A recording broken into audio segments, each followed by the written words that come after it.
Assalamu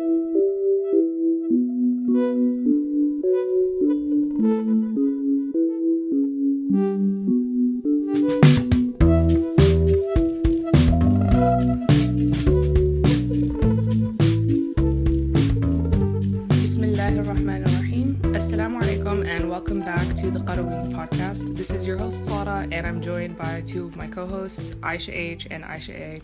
How are you guys doing today? Good. How are you, Sara? I'm good, alhamdulillah. And today I'm not only joined by my co-host, we also have a special guest. So today we're welcoming Heraa Hashmi onto the podcast, who is somebody that I think we all first met online, but have had the pleasure of meeting in person as well. So welcome, Heraa. How are you doing? Good, alhamdulillah. Jazakallahu khairan for having me on. Thank you for coming, alhamdulillah. And we also know that you're traveling and we really appreciate you making the time to join us and everything. Yeah. But it was cool to meet you in person, alhamdulillah, and now to have you on the podcast is just it's really exciting, alhamdulillah. Yeah, of course. I've been following the Qarawiyyin Project for a long time, and I really enjoy the work that you guys do, and it's just an honor for me to be here. No, it's an honor for us to have you, alhamdulillah. So for people who might not be aware of your background or the work you do, just tell us about yourself, and especially what exactly led to your rise to online fame, if we can call it that. Especially what things that you specifically talk about online, and tell us about yourself.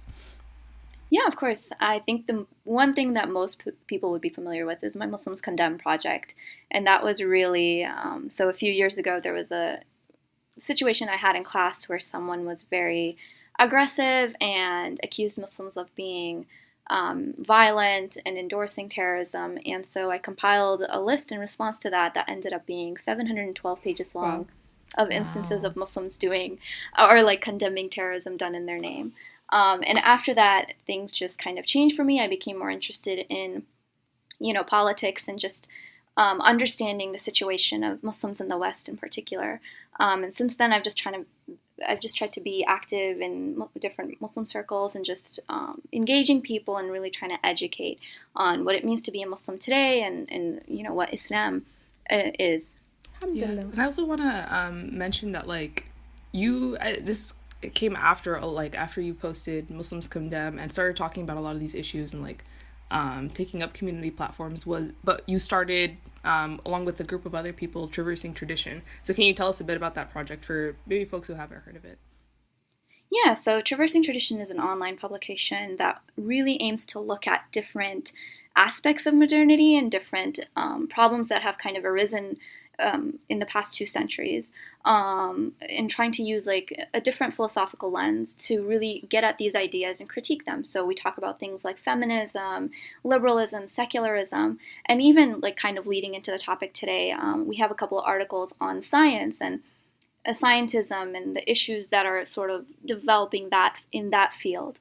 And so that platform was really the culmination of these different ideas and these different people who were really concerned about how can we critically tackle these ideas from an Islamic perspective that's rooted in our tradition and our history and our worldview. Yeah, absolutely. I feel like there's a lot of overlap, alhamdulillah, between sort of what we try and do on the Qarawiyyin Project and Traversing Tradition. And it's not about, oh my God, we have the same stuff, because I think it's important that there are lots of groups within our ummah who want to talk about these issues from an Islamic perspective and are trying to connect different topics to our tradition and really get that discourse started. And that can only happen when there's a lot of people talking about it. So, mashallah, Heraa, you've done some really, really great work in there, and obviously, your previous activism and stuff. Mashallah. I support what Sara said. You are definitely worthy of online fame. Mashallah, you're Inshallah. No, if anybody is worthy of having it, it's you who actually knows how to navigate it without being a huge arrogant jerk, mashallah. Inshallah. It really is, it's very much of an iman cleanser, I would say, because you continuously have to remind yourself, this is from Allah subhanahu wa ta'ala. Anything that anyone does is not out of virtue of who they are, but rather the strengths that Allah subhanahu wa ta'ala has given them in the position that He's put them in. So I would say it's definitely a vessel through which I cleanse myself and purify my intentions, because it's really, I'm sure, as people who are active online, it's really hard. It gets murky all the time with all the debates and the ad hominem attacks, and so it's a good way to really step back and think, like, what am I doing? Why am I on this platform? And what am I trying to do in the end for the Ummah? Also, sorry, I just have to put this in as well. It's not only your activism that when I think of you, I don't just think about your activism, although that's great, mashallah. I think about your skill with puns. You have a great ability to use language. Thank you for acknowledging that. Alhamdulillah. Someone appreciates. Alhamdulillah. Honestly, I'm really bad at captions, and many times I'm like, I need to search somebody's, puns to try and come up with a good caption for this Instagram photo or this meme or something, and mashallah, I always know I can find good inspiration from you. Yeah, no, that's the good, wholesome halal humor that we need. No, that's honestly why I like puns, because it's really hard to make a dirty pun, or pun humor is something everyone can enjoy, and it's just family I like friendly. Making people groan and roll their eyes.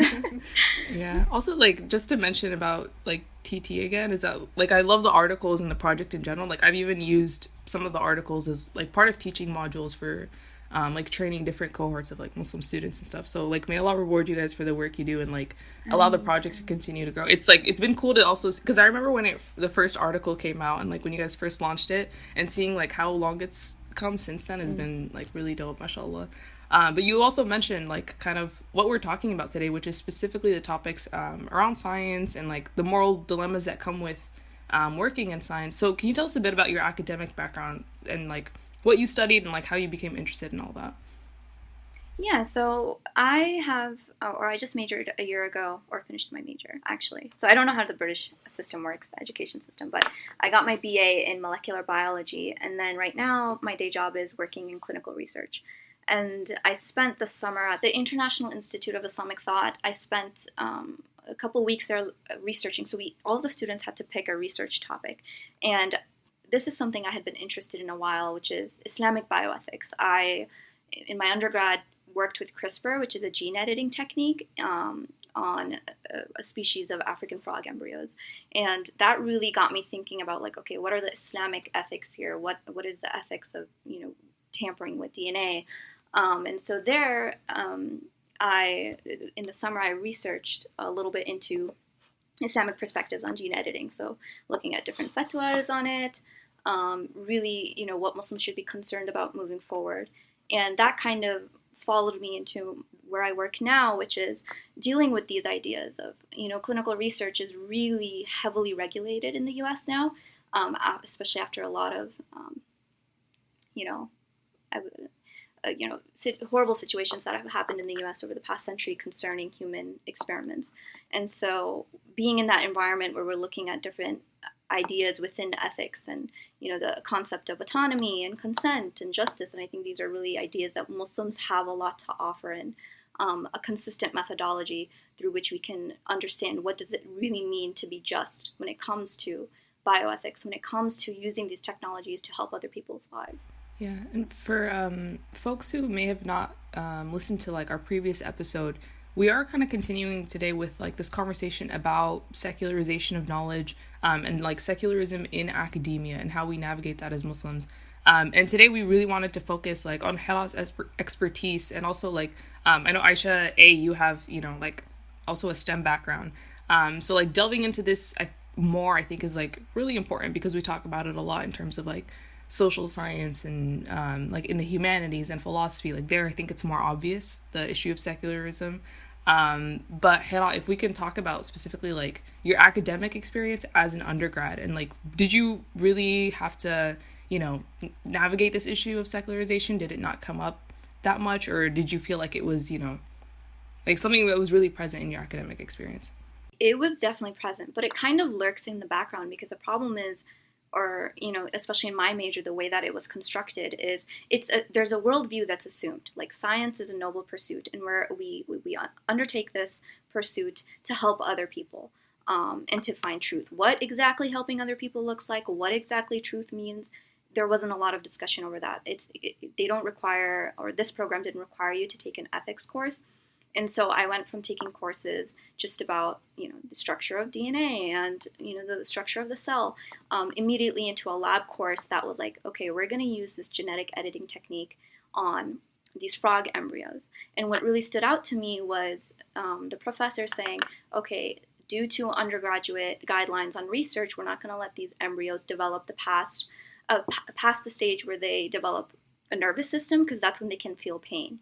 And so for them, the line between like what's just and unjust was like not letting them feel pain. Like that was where they drew the line. Like, it's unjust if these animals can feel pain because of our work. And that got me thinking, like, to what degree can we transgress that line if it's for like a larger goal, right? And we see this in history where people were really abused under that justification. Like a famous study was the Tuskegee study, where they infected, or a lot of black people they had syphilis, and scientists like consciously let that develop in them, denied them penicillin, didn't even tell them that they were suffering from this, just because they wanted to see how syphilis plays out. And so it is a problem. And I think when you secularize science, you learn about the world, but you have no idea what to do with that knowledge. And I think that is such a problem, because it can be used in horrendous ways. When you separate the how from the why, when you separate the how from how does this help us? What does Allah subhanahu wa ta'ala want us to do with this knowledge? Yeah, see, and that's like something that in retrospect, when you talk about a lot of the inhumane experiments that have taken place that actually led to scientific breakthroughs that have given us, different types of medicine that we rely on heavily today, that have helped us eradicate, certain like epidemics and stuff. People, because in Islam, like, we have the principle of the ends don't justify the means, but I don't know if that principle is as present or as core to like science in the secular academy. Because if you tell people now, like, okay, would you rather have like not done that, but like we wouldn't have penicillin, we wouldn't have like these medicines, we wouldn't have eradicated these diseases, way more people would have died afterwards from those diseases. So was it, was it okay that like a few people suffered for like the benefit of greater humanity? Yeah. I really want to, just go back to what Heraa was saying about in a lot of STEM or science degrees, because this was my personal experience as well, and I know a lot of my friends at university who are doing similar courses in either bioengineering or biomedical sciences, etc., or even engineering and chemistry, etc., shared was that very blinkered experience of you learn science but not anything about its application in the world, or its moral impact on the world, or its slightly more questionable uses of the things that we were learning and doing and that sort of thing. I mean, it brings to mind that whole scenario of, where, they kidnap the scientist or something, or there's, and they're just in the lab and it's like, oh, well, I didn't know I was producing this terrible bio-warfare or this terrible machine gun or whatever. I'm just a scientist. And I think that's very irresponsible in a way.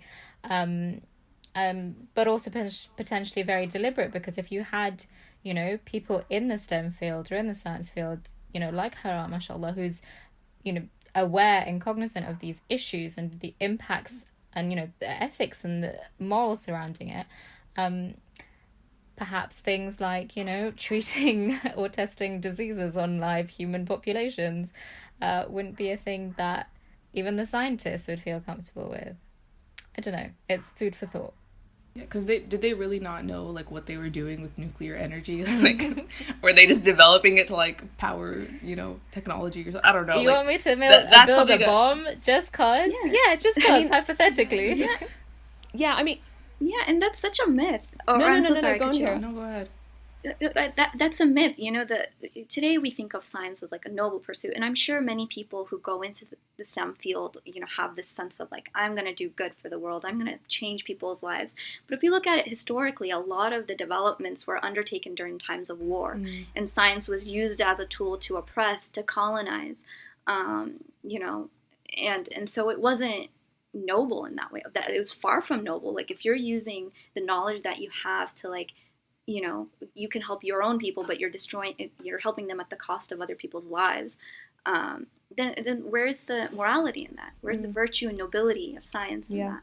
No, just to add on to that, I was going to say that technology, a lot of science and technology is, when you look back at it, rooted in the military field. Military grade technology is always a higher level than what the civilian population actually have, and they only kind of really disseminate it when they've got something even better, even higher up, that they still sort of maintain their advantage. Yeah, and I mean to take an example, like Israel is obviously at the front of a lot of technology and military sort of equipment and strategies, and it's because that they have in their minds, you know, an active war in which they need to develop this technology, and then obviously they do actually end up testing it on Palestinians in the occupied territories. So it's hard to as well think of science as a neutral endeavor when you sort of look at its current and previous history, and really kind of it's just always interesting how so many of the things that are presented to us as objective, when you kind of go a step further, you see that actually it's incredibly normative, and there's a lot of agendas that are tied to it as well.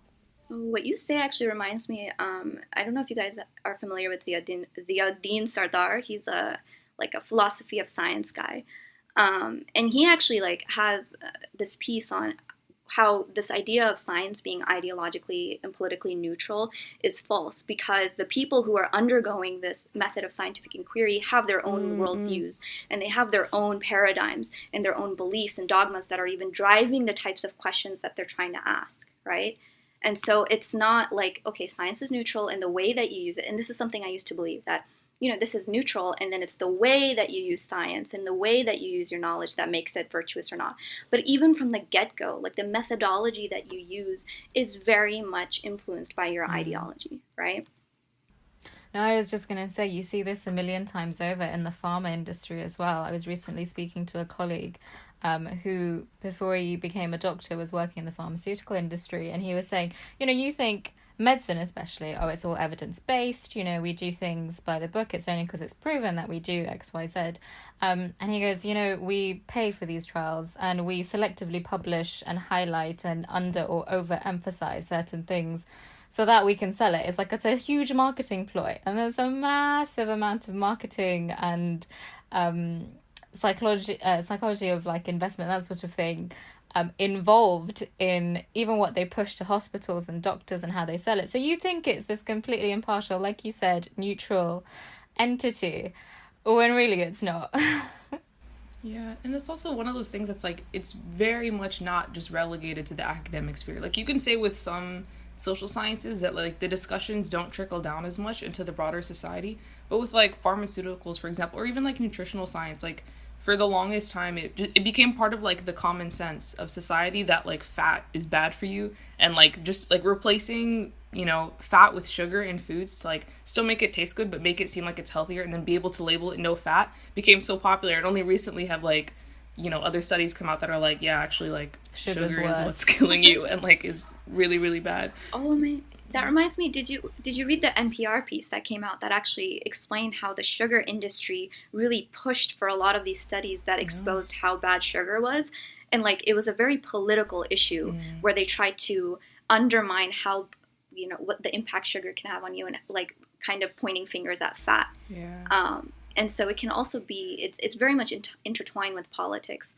And there's a book that I'm reading right now. It's called The Emperor of All Maladies by Siddhartha Mukherjee, or biography of cancer.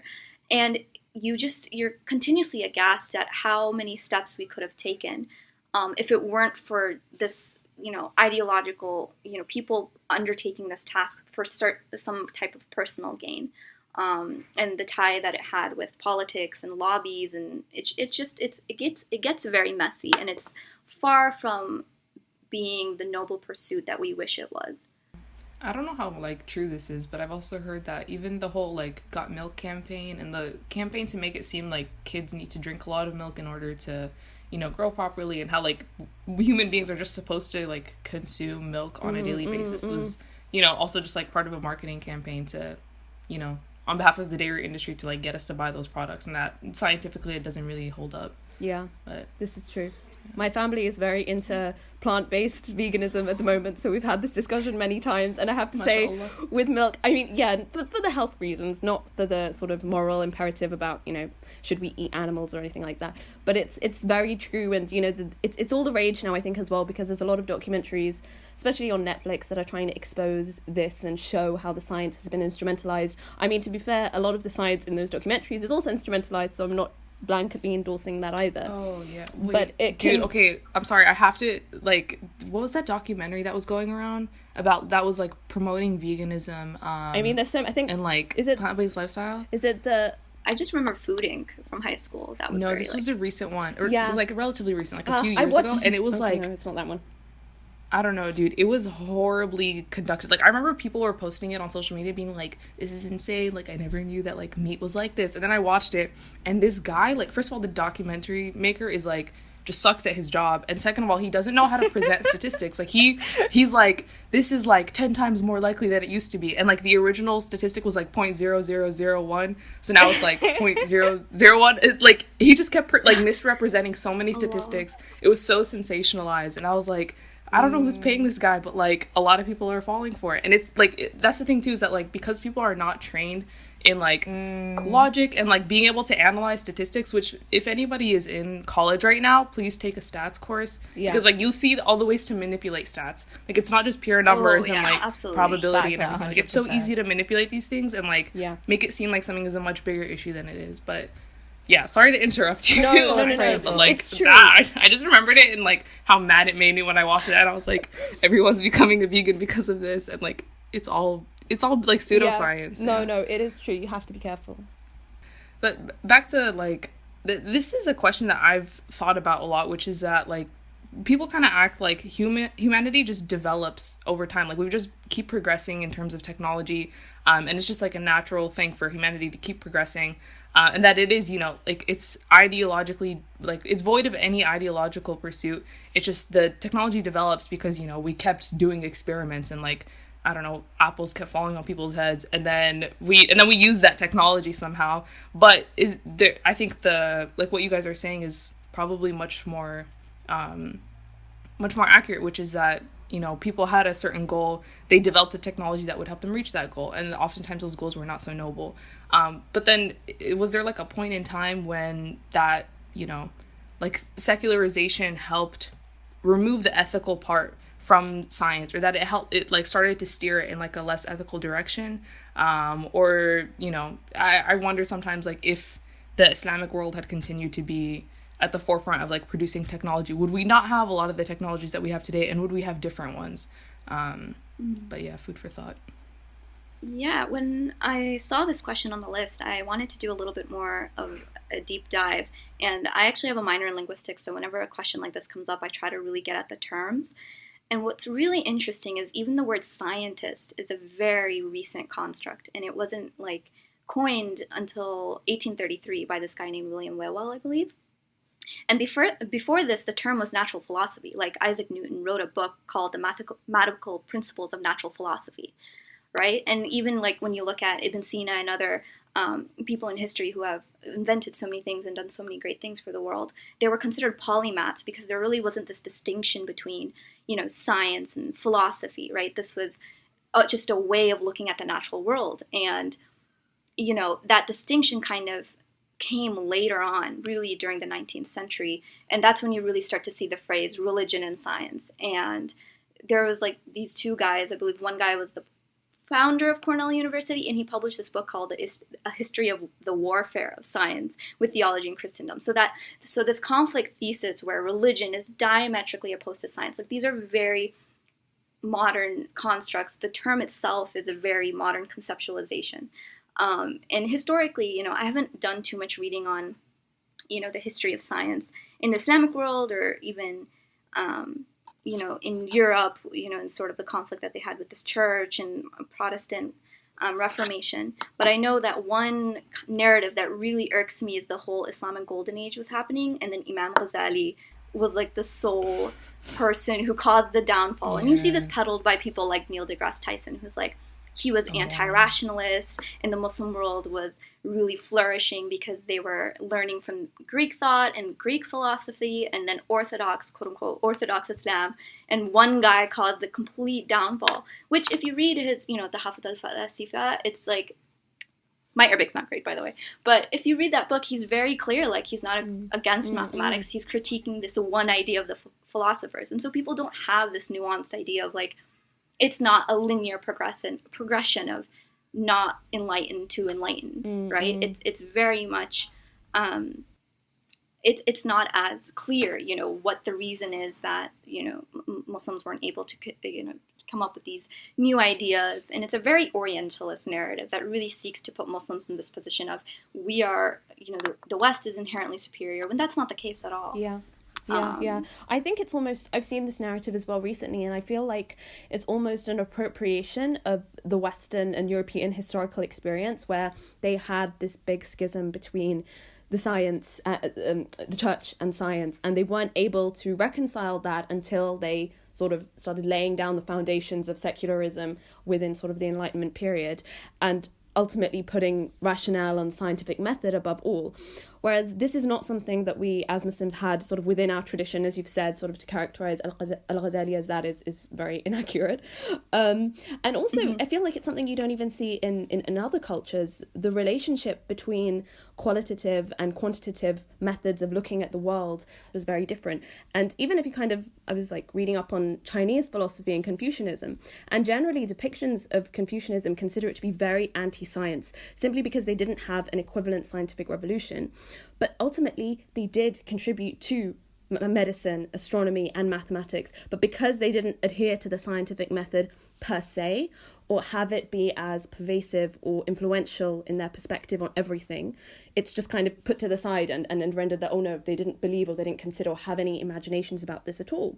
And I find it ironic because as somebody who is a social scientist, today I see disciplines where they're aiming to move away from this very scientific, quantitative study of human phenomena.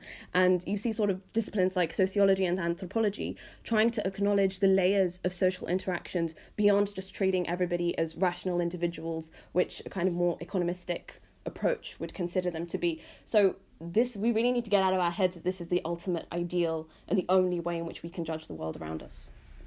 I mean, I completely agree with, what you guys are saying. And it's ironic because, obviously science is the study of measurable phenomenon in the natural world around us. But the irony is our so-called solid, this is fact and understanding, what it is today will be different in 20 years' time. Like, science intrinsically acknowledges that the edges of our knowledge and understanding are continually expanding. Our theories, as we understand them, will constantly change. And the fact, as you were saying, Aisha, about how, the human experience and nature and, the natural world in itself is comprised of things beyond the purely measurable. There's that whole cliche thing everyone talks about how people will say, or, there was that student who said to his professor, oh, but show me your brain. You think you have a brain, but you can't see it. How do I measure it? Blah, blah, blah. Something like that. Or like, how do you know where the mind is? Show me the mind. And, you can delve into the whole AI discussion if you want. But it's quite, I think it's always some of the conflict, I think even, I'm not talking historically, but even now, between, science as being this very cold, logical, rational, set in stone, you can't argue with it kind of thing, versus faith, or religion, which is based on faith and the immaterial, or things you can't necessarily measure, like, the presence of God, or, so therefore they're diametrically opposite things, when there is so much unknown and uncertain in science itself, because it's dictated by whatever we've discovered today. Like, science in the 1800s is not science as it was now. And then and now, the way they lay it down is as though it's cold, hard, unchanging fact. Yeah, and it's not unchanging at all. Like, John Dewey kind of gets at this idea of, it's very goal-oriented, and there's no way to ever, like, his argument is there's no way to ever get at truth. Like, science can never tell you 100% that this is truth. What it does is you have theories that fit all the data points that you have, but like you said, in 20 years we could have more data points and a theory that better fits that's those data points, but we'll never have 100% context of people. We'll never have 100% of the facts or 100% of the data points. And so, like, just reinforcing your point that in 100 years, 200 years, the quote unquote facts that we have could be very different from what we know now. Yeah, I also don't think that, like, going based off of that the the quote unquote sciences of akhlaq and tazkiyah can't be separated from this stuff, because it has to take like a good deal of arrogance to think that like whatever scientific knowledge that we do have is getting at the truth, or that it's absolute, or to just like have such a historical perspective of your own work and think that to just like completely ignore the fact that 20 years ago people had the like same arrogant mindset that I have now, and then we debunked everything that they believed or whatever. I'm obviously like exaggerating, but yeah, and that's why like these sciences have to be like approached holistically. And I really don't, this just speaks to like what we were talking about in our last episode too, that as like things started to be, divided into different social sciences and like studied under different roofs, and like the like what we study in the madrasa was separated from what we studied in the university. We lost a lot of what helped us actually gain a lot more out of our studies in what we now call the secular sciences. But to continue looking at how like this issue of separation of the traditional Islamic sciences and what are now the secular sciences, and specifically looking at STEM, Heraa, I want to ask you about, now that you've graduated and you've started working in the field, how you've encountered this problem. Again, is it different from when you were studying and it was like a lot of it was like theoretical and academic? What does it look like in the field now? So clinical research in particular, it really opens your eyes to a lot of the problems because you're dealing with humans. I think, before in my university, I was working with animals. And of course, like animals have rights upon us. We have to treat them, there's ways that we have to treat them, of course. But when you're working with humans, it becomes a lot more obvious, I would say. One example is a lot of patients who are, especially, so in my department, we work with patients who have leukemia. And often they're like, last resort, undergoing these clinical trials, these drug trials with experimental drugs. And eventually, a lot of the times, they'll ask for hospice care, where they've kind of, but are like, we don't want to try to prolong my life anymore. I just want to live out my normal life for another week or so. And then eventually the disease catches up with them, and they unfortunately pass away. And so the question of end of life becomes really prominent here. Is as a doctor, and I know there's a Muslim doctor on one of the teams, and one thing that she really struggles with is, am I being unjust here? If this person says they want the right to die with dignity, is that something that's, from an Islamic perspective, is that okay? Does a person have the right to die, like on their own terms? Like to unplug, to kill themselves in that way. Like, does that count as killing yourself, right? So what are the rights there? And that's not something I think from a secular perspective people really have an understanding of yet. And I'm sure you see a lot of articles about people, saying we have the right to die on our own terms. If someone is on life support, and is it okay to unplug or not? I don't think the secular science has answered that in a consistent way at all. That acknowledges that the right that a person has to life. And that's something that only, in terms of life, what is life? What constitutes as life?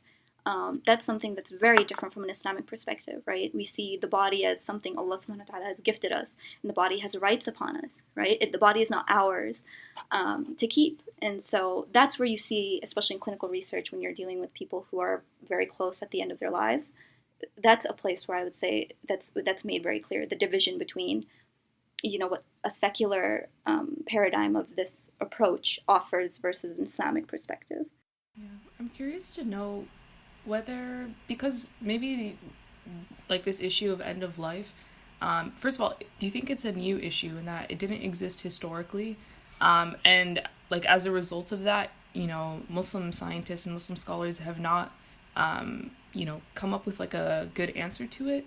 or like haven't developed, you know, the literature to talk about it? Or is this something that like Islam already, you know, contains like the principles that we could apply to this issue? And are Muslim scholars today, you know, in Muslim countries where we do have, you know, universities that are not totally secularized, that have not created this division between, you know, the like natural sciences and Islam, that like does this literature exist? Like, is, you know, is this science being developed to answer these types of questions? I am not I'm not familiar with historically whether this question was something that needed to be answered. And I'm, of course, like in the sense that they didn't have a lot of these technologies that could extend your life and keep you, you know, living on a machine. But there's a great article at Yaqeen Institute, and it's really one of the only ones as for this specific problem of end of life. And it's from a physician who works in, I believe, Houston. And she writes about this topic. And she says, like, you know, unfortunately, there's a lack of this sort of research, at least in English. And she writes really, like, clearly about, you know, these are some Islamic principles that we can derive about, you know, a hadith and ayat about, you know, like, you know, I mentioned the rights that a body has upon you. You know, when does someone... you know, when can you say that someone's no longer living? Like, does brain death count as no longer living? And in that case, can you pull the plug, right? And so I think there's a lot of room there, but in terms of resources that are available in English that are very relevant to situations like this today, and I would say that it is lacking because it requires, you know, it's a very interdisciplinary field, you know. A lot of shuyukh are not physicians and they're not familiar with like the specificities.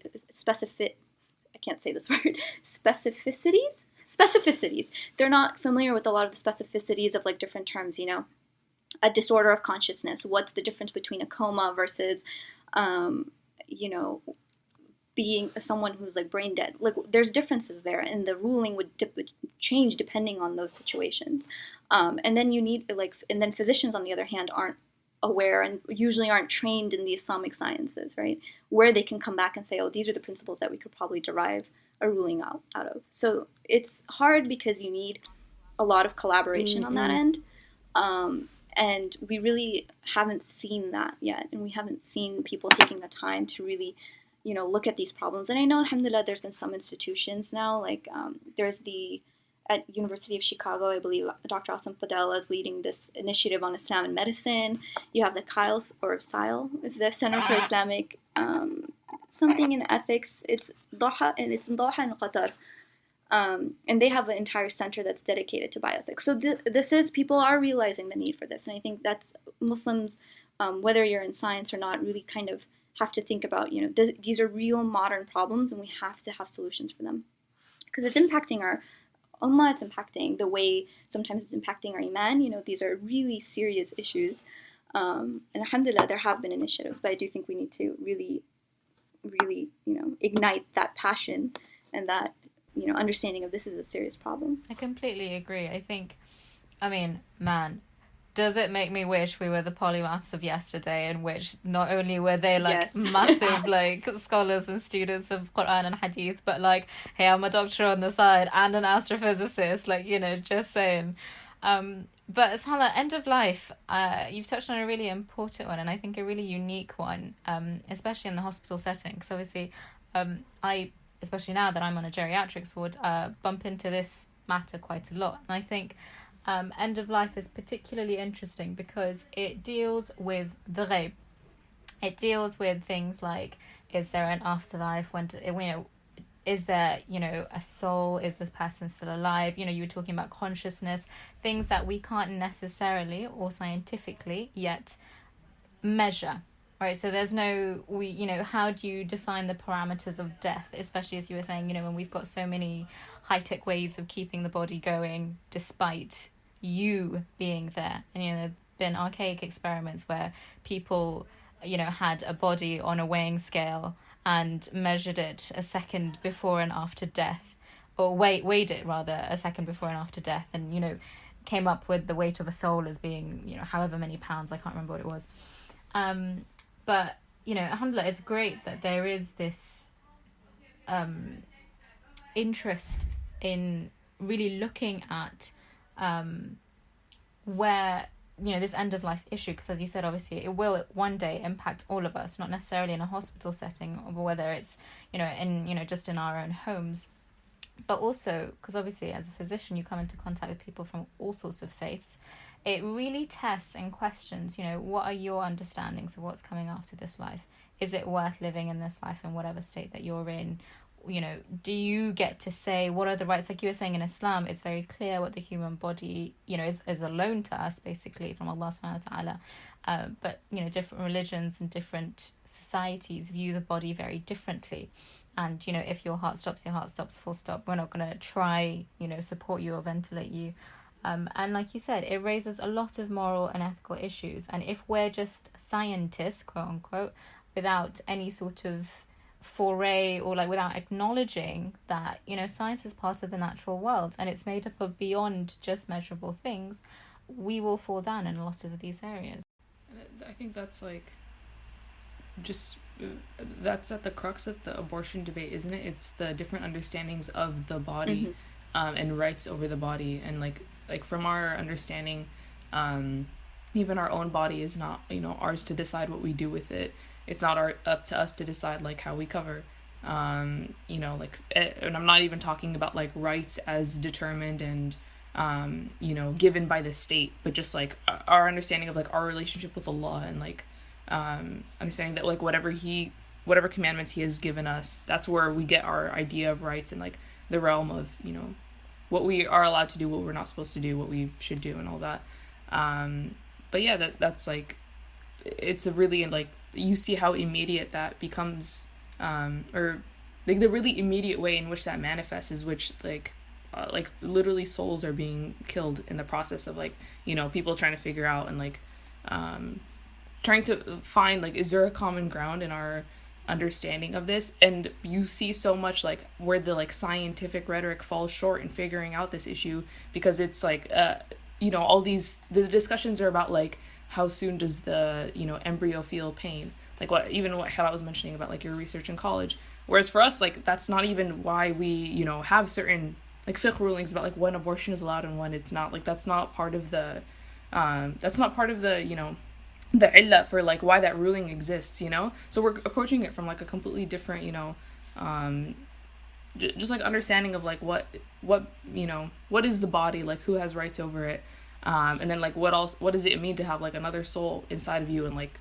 you know, just the approach to it is so, you know, like when you're approaching like a moral debate with somebody who has the same premises, like we both acknowledge like, okay, we believe in the laws of logic, we can come to like a conclusion, you know, like we can solve the debate because we have the same approach to it. Like we both believe that if A equals B and A does not equal C, then B also does not equal C. But if we're approaching this from like, you know, like we don't even have the same principles to begin with, like we can't reach a common ground. But yeah, you were gonna say something, Aisha. Sorry, I was just saying, it makes me so grateful in these moral/ethical debates that we have something concrete to hang on to or refer to, because you can go around in endless circles, and you know, it's he says, she says. That's a really bad way of putting it, but it's like, you know, my opinion against yours. Like, you know, how do you come to a conclusive answer to any of these things when they're so beyond the realm of our understanding and our knowledge, when they're not things we can quantify necessarily? I mean, especially in the abortion debate, for example, like if you're using pain as a metric, if you, like, for example, now perhaps our technologies are too primitive to record or to measure whether the fetus is experiencing pain. 30 years down the line, you realize, oh gosh, by day 2 or by day 40, whatever it is, this is the point they can, you know, experience pain. Oh dear, we were doing it, you know, so much later, you know, we should have done it sooner. I don't know. As in, you know, like we were saying at the beginning of the podcast, it's such a changing field. If we're going off of purely what we can measure, I don't think that's good enough on something that's this important, when we're always improving and we're never 100% sure if we're right to begin with.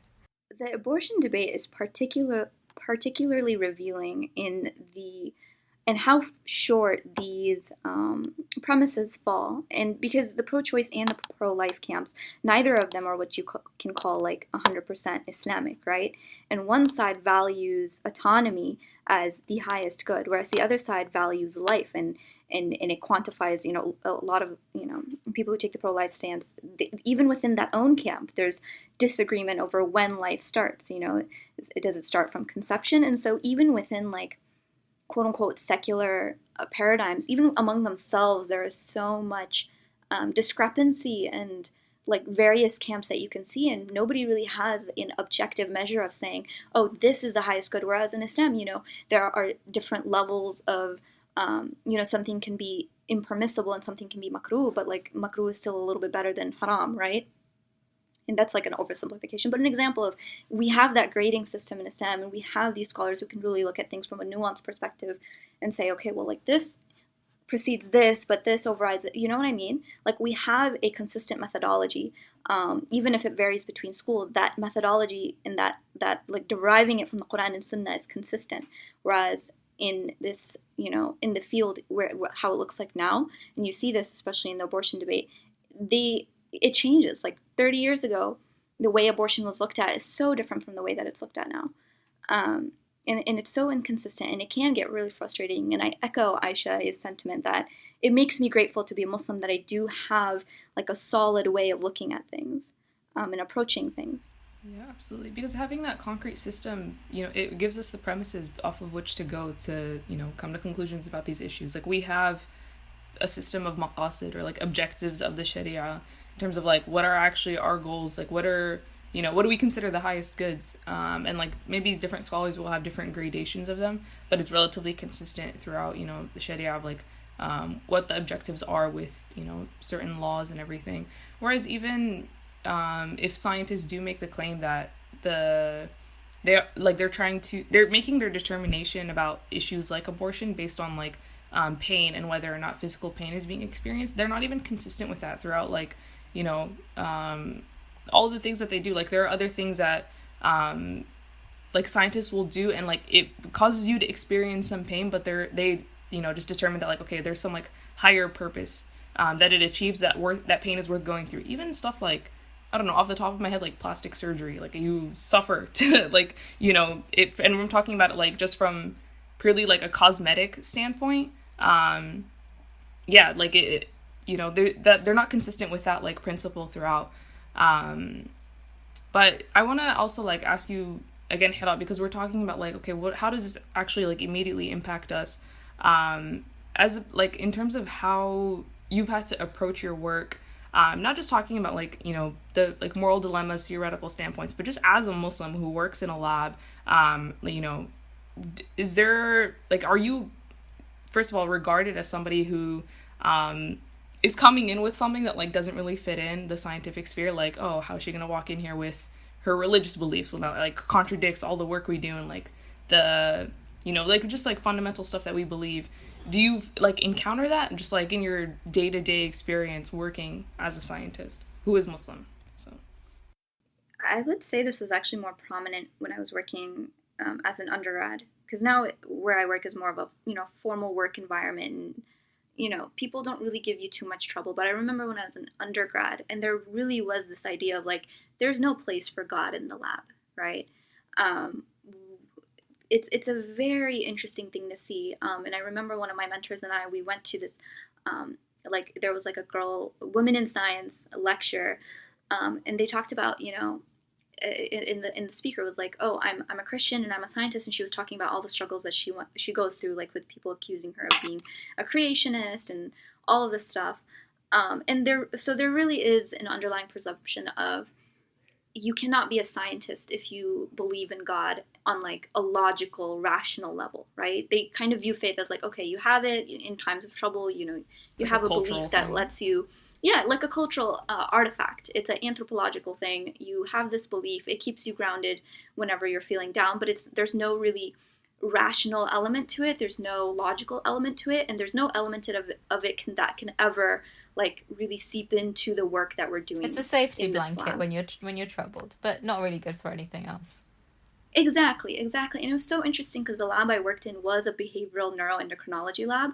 And so it was looking at like different, possible cures for PTSD. And it was very interesting for me because it's like, where does that intersect with Islam and mental health? How do we look at schizophrenia? How do we look at PTSD? And for them, it's very much of course, even within the field, there's differences of opinion on like whether this is a purely reductive thing, if it's purely in your head chemical imbalances versus like more of the metaphysical aspect, and how that even within the field in mental health, you have so many different opinions that it's really, as a Muslim, it's they have all these models and yet they won't. They're very stubborn against accepting a religious model as an equally valid model. Forget as obviously as a Muslim, not to be perennial, we do believe that our model is the best model, but they won't even accept it as like another equally valid model. Like they don't take it as seriously, right? I think I would as well perhaps say that elements of that mentality have actually affected the Muslim community, because I was having a discussion with a friend recently and we were talking about how we know a lot of people who self-diagnose themselves as having mental health issues, and that's not to disparage anybody's struggles or the fact that we all have, ups and downs, or some people have very difficult trials in their life and that has affected them to some extent. And I'm not saying that, we should just dismiss it, or, the solution to everything is just pray more, it must be your connection with Allah. But we were talking about how we can't even feel like we can recommend that somebody seek a spiritual solution to what they're going through. It always is automatically, and especially I think in the UK, we have a proliferation of Muslim health services. I know a lot of people sort of wanting to go into becoming Muslim counsellors, and I'm not saying that this is negative in any way, shape or form, but it seems that in many ways we've kind of just adopted the prevalent narrative as opposed to actually thinking about what does Islam have to say about this. Is there a sort of spiritual element to it as well? But in many times, because that's been used to dismiss people's sort of trials and tests and issues that they have, people just don't want to hear it, and that's really sad. And I think it's been really interesting sort of hearing you guys talk about sort of the ethics of all of these debates, which I'm aware of, but obviously as somebody not in the field doesn't sort of, I'm not coming across this on a daily basis. But as you guys were speaking, I was thinking about other ways in which I see this scientific approach really promoted. And for me, the biggest issue that it actually comes across in is the naturalization of homosexuality, and now as well transgender issues, where essentially it's been completely made an issue that is beyond reproach. The fact that somebody, identifies as something else is just presented as that's their feelings, that's their instincts, and actually their biology has a say in that. And if you were to ever question that somebody doesn't act on those feelings, you are just completely, denying their very nature. How can you do that? That is so totally against science and against the essence of humanity. And you can't even, there's just no way you can suggest that now. And the UK as well is a very, very secular space. The irony is that they looked into it, Gene. No, the irony is that there are scientific studies that through research, through their own principles of the scientific method from a totally secular standpoint, there's research that shows that homosexuality is not genetic, that it's not that it comes from nurture and all these things, but it's not that research doesn't exist, that it's it doesn't have scientific integrity. It's just that you can't talk about it, you can't bring it up at conference platforms and all this stuff. Even you saying that, even you saying that, yeah, I'm just oh my god.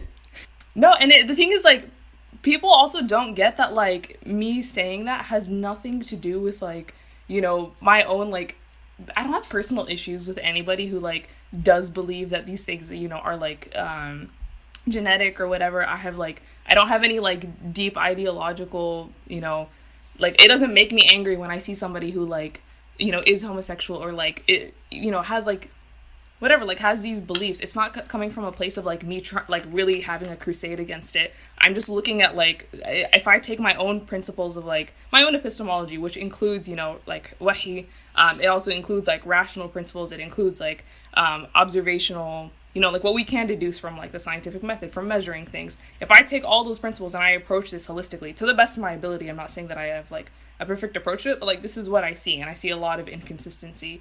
But again, Aisha H, sorry, what you were saying about coming as somebody who's not from the STEM field. But first of all, this episode is really interesting to me because I get to learn from you guys, and how it actually, because I have I get bits and pieces from the news of what this actually looks like. But then I realized that like the one place where I have really seen this issue of like secularism and science just like so manifest and has been so frustrating for me is mental health, like, which we've mentioned this in like previous episodes too, but the fact that like it took me so long to find like the holistic Islamic approach to mental health.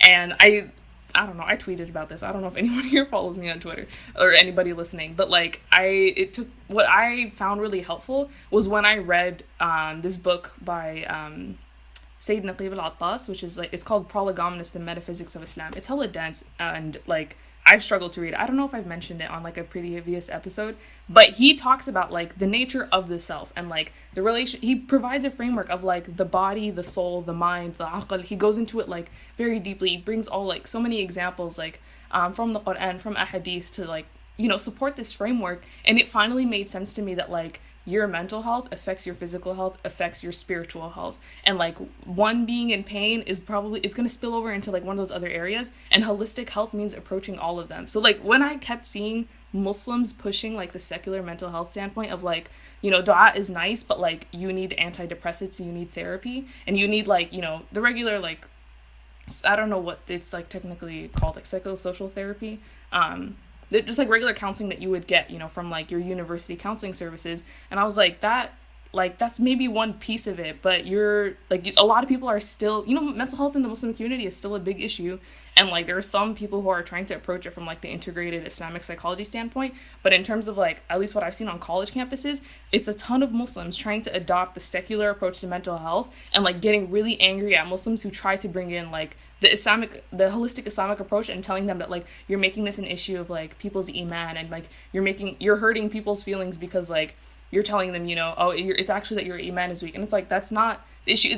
The fact that like we're trying to bring the holistic Islamic approach to this, it's because we want to solve these mental health issues, because we acknowledge that they do exist, that they are serious problems, and we have a better solution than like, you know, secularizing it and like taking God out of the picture. Sorry for like the rant, but like that's just something that's like been on my mind a lot, and like it's really frustrating. Oh, yeah, absolutely. I mean, even like any model, like aside from like, you know, the purely biological model of mental health, because that's what we were looking at, is, you know, in the brain where can these like different antidepressants target different areas. But there's a reason that America is called the Prozac nation. You know, people are struggling. People are struggling with mental health, but we keep coming up with these solutions built on different models, and I don't know how effective any of them have really been. You know, people are still struggling. People are still getting addicted to pills. People are on antidepressants. There's various you know, benefits to them, and some people have actually been hurt more by antidepressants than having been helped by them. And it's, you know, have any of these solutions really helped?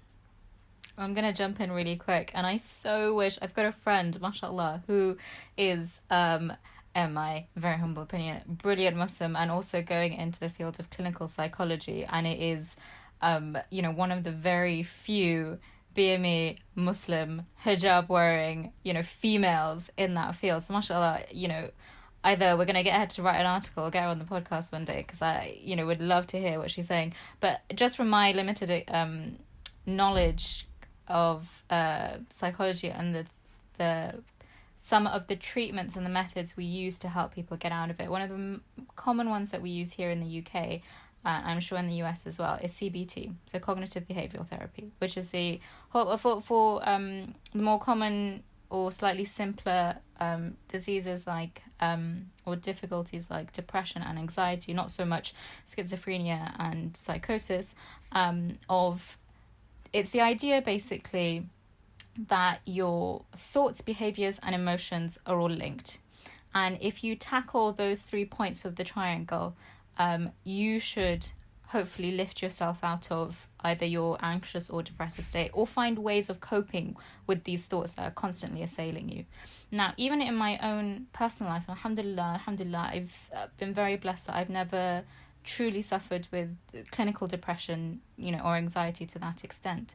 But if I didn't have from Islam and from my faith things like qada wal qadar, and understanding that trials are not punishments from God, but ways of bringing me closer, that there are opportunities for me to exhibit strength and patience, that, you know, if I didn't have this framework and this reference in mind of how to deal with life and the world and all the things that constantly you have to face just being a human being, living, walking and dealing with other human beings, for example.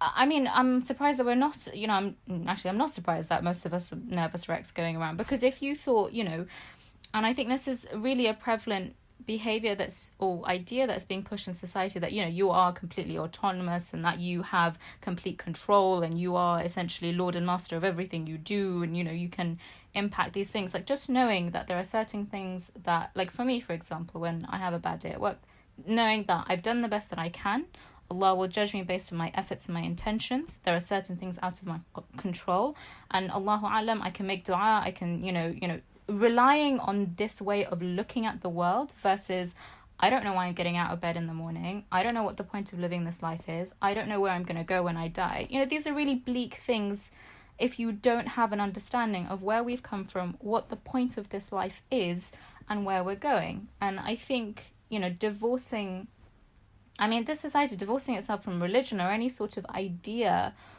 giving you a purpose in life, I guess this is what we can expect from it in a way.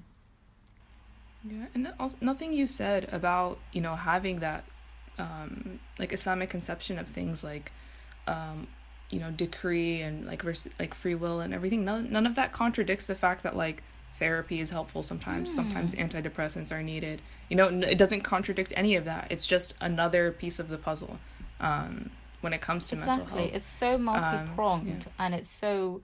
Like, human beings are not 2D stick figures on your piece of paper. We are super complex beings. So it just follows that the solutions to these things will naturally be nuanced and complex as well. Also, just because I didn't get a chance to say it earlier, and because we're talking about mental health and earlier LGBTQ, until very recently, homosexuality was defined as being a mental health condition. So science, again, how they change their stance and morality and ethics, all these things, we can't ignore it, right? The fact that there is a moral... Science does have a moral platform, whether it recognizes it, wants it, or, wants to pretend it's not on it. Yeah. And people explain that away by just saying, like, oh, it's because we were backwards and we've progressed from that. And that's like the, blanket solution to, like, why did scientists used to think this, or why did philosophers used to believe this? It's just that, like, oh, okay, like, we've progressed in our scientific capabilities now, and so we've moved past these, like, incorrect understandings. And I'm not even trying to, like, defend that claim that, like, homosexuality is a mental health issue. I'm not saying that. But when it comes to, like, secular scientists, like, trying to reconcile that's usually we're just pointing out the flaws in secular science is what we're doing. yeah but we're just destroying the whole field, like, all of it. But that's part of the liberal worldview as well. Sorry to just bring in something else to destroy that. The future is always better. The idea that we're always gonna everything in the past was backward, we're only going to continually improve. Only up from here. That's it's completely myth false. Of moral progress. 100%. There's actually good articles on traversing tradition about that. Hey, thanks, guys. A little plug. Yeah. So to circle back and kind of wrap up this conversation, we want to kind of just talk about what has been the historical experience and the relationship between Islam and science, and maybe that's even like a false dichotomy to present. But I just want to hear your guys' take on that, on, like, what has that relationship been like? What has it looked like in practice? What does it look like in theory? And, like, how can that serve as an example for us now as Muslims who are, really confronted with the issue of secularization in science? Like, what examples do we have to look at from the past? Well, I'm not really the expert here on this with, mashallah, a doctor. And sorry, Heraa, I don't know your actual title. What is it? What is your actual title? Biomolecular biologist? I guess clinical research coordinator. Okay, well, clearly I am not the person to ask about this. But obviously when you sort of just a little bit of digging really does reveal sort of the rich scientific heritage that Islam did have. And I always remember there was an exhibition that was about in the UK about sort of 10 years ago, but it's kind of features every so often since then, and Muslims kind of make their own like versions of it. It was in actually the Royal Observatory, and it was called like 1001 Islamic Inventions, and it was actually very much supported by the actor Ben Kingsley, who he's been in, what has he been in? He's been in like Prince of Persia and a couple of other things. Like he's an Oscar-winning actor, so he's fairly high profile.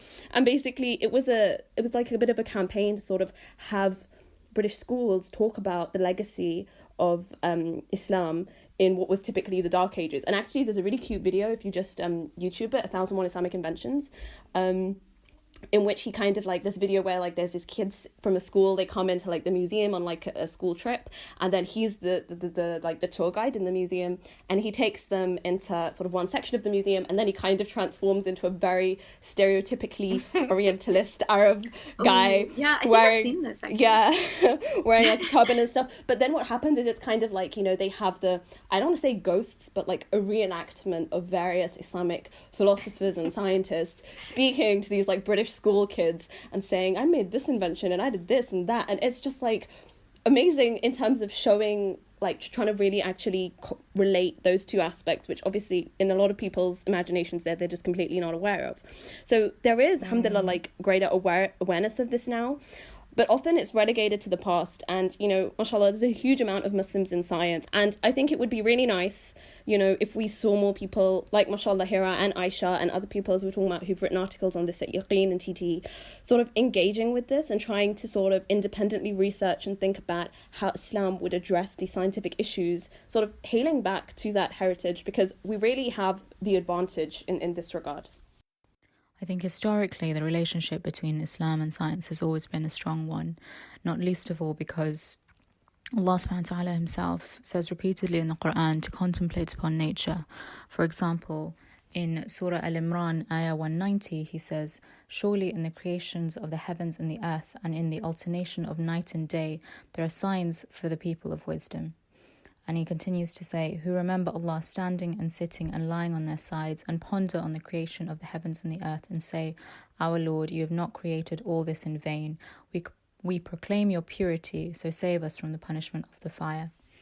It ties intrinsically to our purpose in life and how we view this world and this life in terms of, you know, what precedes it, this world that we're going through, and then what's to come, you know, thereafter. And in doing so, in pondering upon all of the natural wonders, it should only strengthen our relationship with Allah subhanahu wa ta'ala and allow us to draw closer to Him, inshallah. No, my problem with a lot of this rhetoric is really like, oh, I'm seeking, like I'm a seeker of truth. I'm going to find, you know, what this world, you know, and it really reminds me of this hadith, and it's al-Tirmidhi, and not to like, I'm not an Islamic scholar, I don't want to, you know, touch that aspect of things, but it's something to reflect on, and it's where the Prophet ﷺ says, a servant of Allah will remain standing on the day of judgment until he's questioned about his age and how he spent it, and about his knowledge and how he utilized it, about his health from where he acquired it, and in what activities he spent it, and about his body as to how he used it. And the part about his knowledge and how he utilized it, to me that means there's a difference between knowledge, like useless knowledge, and useful knowledge, right? And knowledge is virtuous to the degree that it helps it encourage you towards what's good and keeps you away from the bad, right? And if it doesn't do that, then it really has zero value. And you know, where Allah subhanahu wa ta'ala asks us to use our aql and really reflect on His creation, and you know, it's not just about like acquiring all these things, like look at me, I'm a truth seeker, and look, here's a great theory, but it's like, what is your end goal here? You know, what you've done is just presented a theory. Okay, great, but what's next after that? Like, what are you trying to do? What is your end goal? Yeah, exactly. Yeah. SubhanAllah. Even the du'as that the Prophet ﷺ taught us about, like, first, you know, we know like Rabb zidni ilma, which is also in the Quran, which is like, Allah increase me in knowledge, but then there's also Allahumma allimni ma yanfa'ni wanfa'ni bima 'allamtani. So Allah, teach me what benefits me and benefit me with what you've taught me. And then there's also Allahumma inni a'udhu bika min ilmin la yanfa', which is like, Allah, I seek refuge in you from knowledge that is not beneficial. So you can have a lot of knowledge and like actually it can be detrimental to you. So we don't, you know, like that's why like there's, again, it just goes back to the fact that like this isn't just neutral knowledge, facts, measurements. There's a way to approach it that can make it either beneficial or detrimental. But to kind of go back to like what you guys were talking about, you know, how about like the Islamic like historical contributions to science and like things like polymaths, I don't want to put a like damper on the conversation, but I want to at least acknowledge that like there's two extreme narratives. One is that like, yeah, about like the you know, like Muslims have not contributed anything to science, they've been like backwards for hella long, like all they do is, you know, like study their traditional sciences, which are like totally separate from natural science. And then there's the other view, which is like, you know, Islamic golden age, like everybody was a scientist, you know, like we invented like literally everything that you guys use today is because of a Muslim invention. And like these like long lists that people post on Facebook of like all these Muslim inventions that like nobody fact checks or whatever. So like I think the lesson is that like is to look at like, first of all, yes, there is like a Islamic scientific tradition that is like, it's so holistic and beautiful because it doesn't separate the natural sciences from the reality of God. But then there's also the fact that like, especially, you know, like with the experience of colonization, there has been like just a huge dip in like, as the industrial revolution occurred and like technological advancement like increased so rapidly, there was also like a simultaneous decrease in like scientific production and knowledge production in general in the Muslim world. And that has led to us today, like what I asked Heraa earlier about, you know, like, is there literature on like Islamic bioethics and like approach to this like whole end of life moral dilemma? And the fact that is like, at least in English, the like literature is kind of limited, you know? And the same thing with like when I tried to look up, when I tried to research like Islamic approaches to like economy and like political economies, that like, yeah, it's kind of in that like, I don't know, some of the like newest literature on Islamic political economy reads like Adam Smith, like that type of like, you know, beginning principles of economics that like, it's very, I don't want to say elementary, but kind of, you know, like it's like we've just started kind of like building a framework that's like, at least that's applicable to like modern economics and like capitalism in our modern world system. So yeah, I don't want us to like, and of course, like that's not, you know, we're never trying to present like a certain narrative of Islamic history that's like devoid, that's you know, that's like not accurate to the reality. Yeah. But at least where we can acknowledge the shortcomings because we want to overcome them. Yeah. So yeah, I think exactly as you're saying as well, we need to see ourselves as like, that's not like, oh, that was Islamic history and like it's over. We are also part of Islamic history. In the future, people are going to look back and our contributions should also mean something. And just to actually combine the points that you were making, Sarah and Heraa, with the hadith that she gave and the du'as that you were giving about trying to make knowledge useful now. Allah subhanahu wa ta'ala says in Surah Saf, in the second ayah, Ya ayyuha alladhina amanu, lima taquluna ma la taf'alun. O you who have believed, why do you say what you do not do? So the idea that we can just sort of sit here and say, oh yeah, this is really important, or oh yeah, Islam has an opinion on this, but not actually invest ourselves into thinking, okay, and how are we going to act on that? How are we going to implement that? How as an ummah are we going to benefit from that? We need to start making that connection in our minds. And I think that this really links into what we were talking about in our last episode in terms of having a vision. Because when you have a vision for yourself, for Islam, for the Ummah, then you will be able to think, okay, I'm studying this knowledge for this purpose. And again, like we were saying in the last episode, you know, it's Islam, when we consider it as something holistic, when we consider it as a worldview, when we consider it as an ideology, you want to be able to, there's so many ways in which you can contribute from every single field. It's then not about, oh, I want to contribute to Islam, I'm going to study Islamic studies, or oh, you know, we need like Islamic finance, we're going to study economics or political economy. There is a need for Islam and the Islamic way of thinking to pervade every single field that we have, and consequently there's so much scope for us as Muslims living in the 21st century with so many opportunities and so much knowledge available to us to really make the most of that fi sabilillah. Inshallah. Yeah, that's such a great reminder that even if we're not around to see the fruits of our labor, we are contributing to this larger ummah. The ummah is not just our generation. The ummah is generations of people who have existed before and generations that will come later, inshallah. Yeah, history is being written.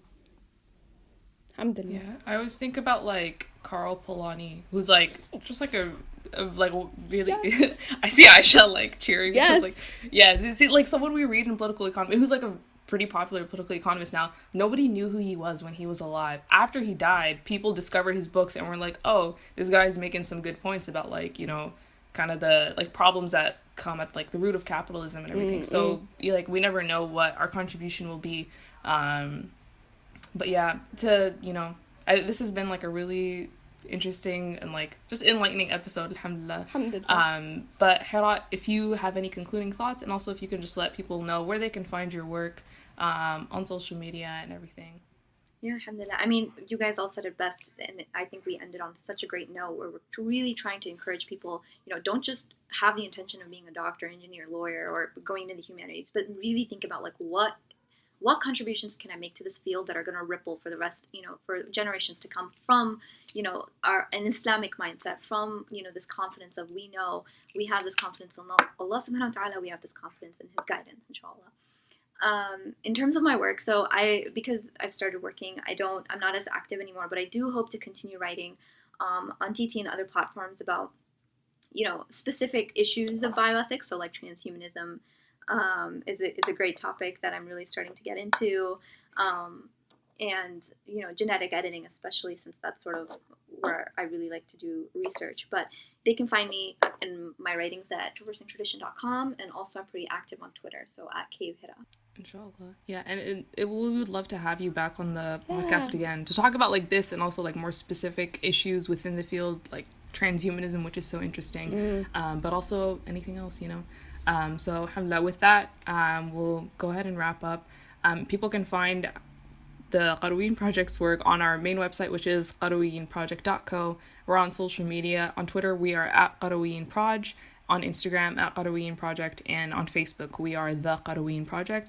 So with that, we ask everybody to keep us in your dua, to make dua for Heraa. May Allah reward you, Heraa, for coming and taking part in this discussion. May Allah subhanahu wa ta'ala reward you guys for doing great work. And I tell this to so many people that like if you want to follow a group of Muslim women who are confident and really know what it means to truly empower Muslim women and other and just the ummah as a whole, follow the Qarawiyyin Project. Like just fantastic work, mashallah.